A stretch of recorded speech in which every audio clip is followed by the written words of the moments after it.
Usiogope kuwekeza katika biashara yako.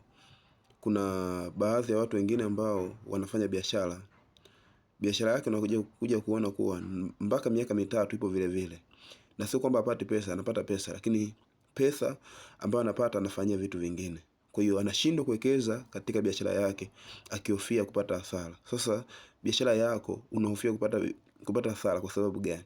Haihitajiki uogope kuwekeza katika biashara yako.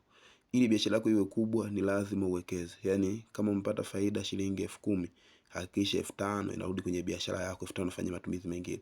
Kwa hiyo kila wakati na kila muda hakikisha faida inarudi katika biashara.